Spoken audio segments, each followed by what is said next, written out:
Hello and welcome to our live coverage of Leicester City against Liverpool at the King Power Stadium. It is a hugely important match in City's season and indeed, in their recent history.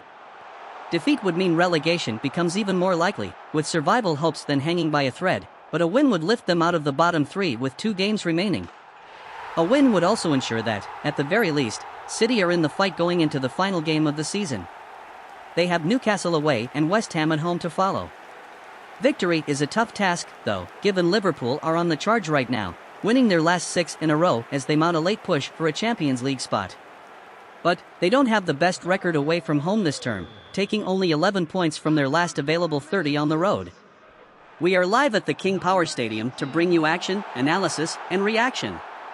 King Power Stadium, Leicester. The magic looks to have finally worn off for Leicester City, with relegation looming large after a 3-0 loss to Liverpool on Monday evening. Just 7 years after their miraculous Premier League title win, 2 years on from lifting the FA Cup, and a year removed from reaching a European semi-final, this team looks completely broken. The East Midlands crowd were defiant pre-game, building a big atmosphere for a big night, but that support quickly turned into a chorus of boos. The Foxes began well, showing some fight in the opening exchanges. Youri Tielemans and James Maddison displayed signs they were in for a season-saving performance. That didn't materialize. Nothing came of it in the first half hour, while Liverpool couldn't, or possibly, just decided not to gain any momentum going forward. Jamie Vardy looked like a superhero whose powers had now entirely waned, just waiting to be written out of the Premier League's cinematic universe. Pulling onto Ibrahima Konate, who could probably play Thanos, was a non-contest. Vardy's closest comrades from the most iconic battles have now gone, and he can't drag this new bunch to safety. After a half hour, Liverpool decided one of these two teams should probably pose a threat. So they did over and over. Curtis Jones hadn't scored an away goal since September 2021, and then it felt so nice, he decided to do it twice. The first came after Wout Faes, who was at 6s and 7s all evening, having already had a double own goal nightmare at Anfield earlier this season, failed to deal with a long ball forward from Alisson. The lively Luis Diaz nipped in and fed Jordan Henderson, before Mo Salah's cross was met by the onrushing Jones at the back post.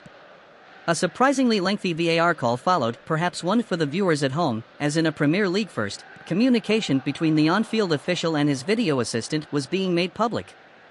That only slightly delayed the next Reds goal, when Salah again fed Jones. This time, the midfielder had more time, and picked his spot well. A shell-shocked Leicester team very nearly conceded a third immediately after the restart through Cody Gakpo, who was nominally starting through the middle. The locals were already booing, as they began to fear the worst. Liverpool's interplay was impressive, with the front 5 all shifting around freely. Jordan Henderson joined Jones in camping out on the edge of the box. Trent Alexander-Arnold, meanwhile, was perpetually involved in his new quarterback role. Liverpool took their foot off the gas in the second half, with odd bursts as they teased a potential upping of the tempo at any moment. Balls flashed across the box as they toyed with the Leicester backline. At the other end, a soul-curling effort from Harvey Barnes was the only moment of note, as Alisson tipped it wide. At one point, the Leicester fans got an Andy Robertson foul throw to cheer a rare high point. The traveling Reds support, meanwhile, spent almost 15 minutes straight singing the Si Senor song of Roberto Firmino, though the Brazilian didn't even get on the pitch. Party mode was well and truly on. The singing only stopped to celebrate a goal, again from one of their own, in Alexander-Arnold. Salah laid off a free kick which the England international rifled into the top corner. More boos and jeers arrived, while swaths of empty seats began to appear. "You're not fit to wear the shirt" rung down at full-time. Many Leicester fans have given up, and it's clear to see why, on this performance. The Foxes are a point behind Leeds United, a further point adrift of Everton in safety, while local rivals Nottingham Forest carry a 4-point cushion. With 2 games to go away at Newcastle United before a final day showdown with West Ham United here, it looks bleak. This club has pulled so many rabbits out of the hat before, but surely not this time. For Liverpool, though,